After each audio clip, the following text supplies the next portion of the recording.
I paid off $70,000 in student loan debt. I just knew I felt trapped when I did have, the debt that I had before. So it felt like I couldn't do anything.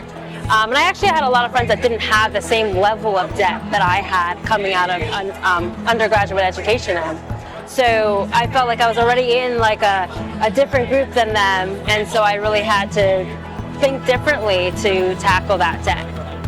At first I was very ashamed that I had so much debt, and none of my friends really could relate to the exact numbers that I had.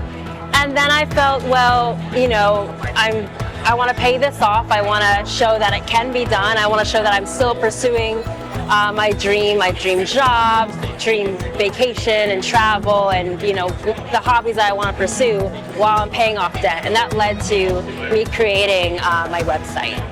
As I talked through my blog and my website, since I started this year, I've definitely had people say, oh wow, that's amazing, 70,000, I mean that's awesome, I can't imagine. And I've had people come up to me, one of my friends is going into law school, and so she really wanted to understand how she can pay off her undergraduate debt in a good time frame, because she's then going to have law school and potentially law school debt that she'll need to tackle. So she really realized, like, wow, if you paid $70,000, you can help me out with my debt. And I was able to provide her a payoff plan and say, here, like, if you take your debt and break it down into these monthly payments, at least be easier. And I understood that month by month things happen, so I tried to vary the amounts each month, so it didn't feel like you had to have a set level, $300 a month. Instead it was like, okay, maybe one month it's only the bare minimum $50, $70, but maybe another month it's $200, and then you really save up for 1 month to put in $500. It could be various, and so that kind of flexibility really helped her see, okay, I can tackle this, I can do this, and I have different ways to look at the same problem.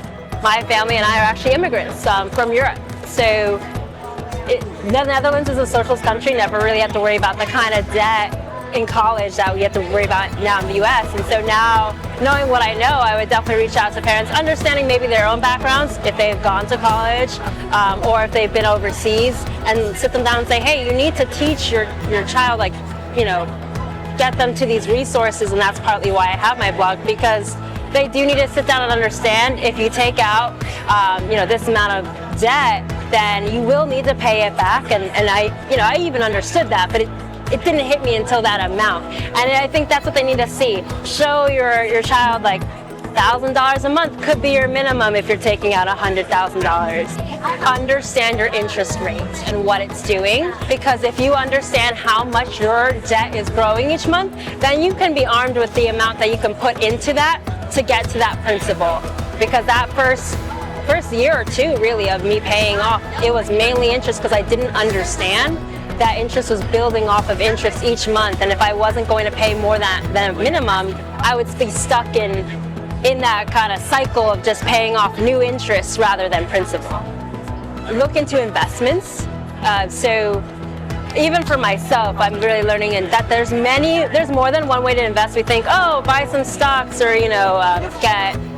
definitely get into an investment account, but even taking advantage of the benefits that your company offers. So I recently realized, I really realized and put in money into my HSA, and that's, money that's matched by my employer, and it's helped me so much for unexpected medical bills, doctor's visits, even my eyeglasses. So that has helped me so much, because that is one thing that's out of my way as far as budget, because I had at one point unexpectedly $300 I had to give for a doctor's appointment, and I didn't realize that. And now that I have the HSA, I no longer have to think of that unexpected medical expense that comes into play. And I notice with my friends, medical expenses is one of those things that they haven't prepared for.